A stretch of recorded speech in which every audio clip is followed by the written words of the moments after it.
Welcome back, all you sports and gambling fans out there. Today we're doing some NCAA basketball betting coverage. And joining me here, Dave Golikov, our SPR contributor. The game we're looking at here is the Baylor Bears going up against the Kansas Jayhawks. And this is going to be the third time these two teams meet, with Kansas taking both of the first two games in the series. But it might be tough for them to actually beat them for a third time consecutively, considering that Baylor is one of the four teams nationwide to hold its opponents to less than 75 points. So, Dave, I mean, do you think the Bears will be able to pull this one off? Well, I actually do think the Baylor Bears are pulling this one off. I think that they have a little bit more on the line here than Kansas. And when you take a look at the Jayhawks here, they might just be looking to get through this tournament healthy, more so than anything else. I mean, this is a team that knows firsthand just how valuable or how badly you can be hurt if you don't have your team at 100% in the tournament. We saw that from them last year. So, you take a look at the Jayhawks today. Without Perry Ellis, who's probably their best player, they might be without a couple other guys too. And, if their bench is a little bit thinner, if they're not moving the ball as crisp, I think it really gives Baylor the advantage in a game that otherwise would be very tight. Right. Historically speaking, I mean, Kansas has dominated the Bears, and they've gone 23-4 in that particular series matchup. Now, they've won the last four matches as well, played between these two. The last time that they played Baylor, well, it was, be it away or at home, they won 56-55 and 74-64, with the latter having been played on February the 14th. So, if they do want to win this one too, and taking into account that, like you pointed out, they probably will be without their leading scorer, Perry Ellis, what are they going to have to do, man? Well, they're going to have to play a lot better than they played against TCU, and I think that's what's encouraging if you're betting the Jayhawks, is that you saw them beat TCU and you saw that there's a lot of room for improvement for this team. They committed 17 turnovers. They didn't hit a three-point shot.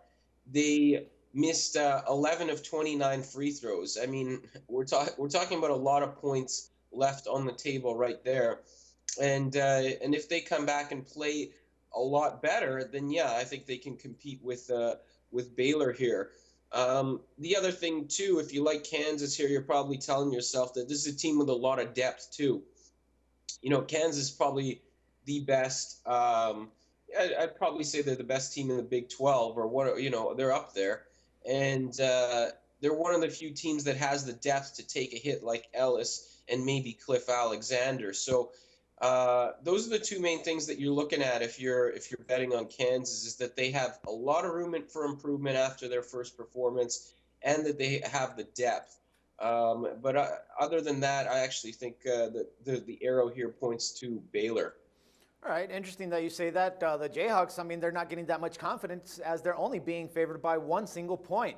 Now, when Kansas has been favored by 1 to 4.5 points, they're a very poor 1-4, while Baylor is 3-2 when coming in as dogs in that same range. So what do you say, Dave? I mean, should we be grabbing the point in this spot before the line goes flat and makes it, comes to a pick'em? Well, what I see is Baylor's actually played really well as a neutral court favorite of 3 points or less. I wouldn't be surprised if the line closed there. But as you mentioned, they opened as a dog. Now they're 9-2 in that role as a neutral site favorite of 3 or less. As a neutral site dog of 3 or less, they're 8-6 in their last 14 against the spread. Either way, I look at it and I see a Kansas team that is more trying to get by and preserve their health, opposed to a team that really cares about this game as much. I don't know that it impacts Kansas's their seeding in the tournament that much, win or lose here. So I think Baylor is the team that's gonna push for the win a little bit more here, and I think they're in better shape to get that win. And I think they avoid the season sweep and get the win in this spot. All right, good stuff, Dave. Hey, thanks for all the insights and the pick here. We'll talk again tomorrow, or actually we'll talk again next Monday. I forgot it was Friday. Awesome. And everyone else, don't forget to check back with Dave tomorrow, because he's going to be doing this, and he's going to be doing a lot more sports coverage and giving you some free picks as well. Till then, for SBR Picks, this is Dax Floyd.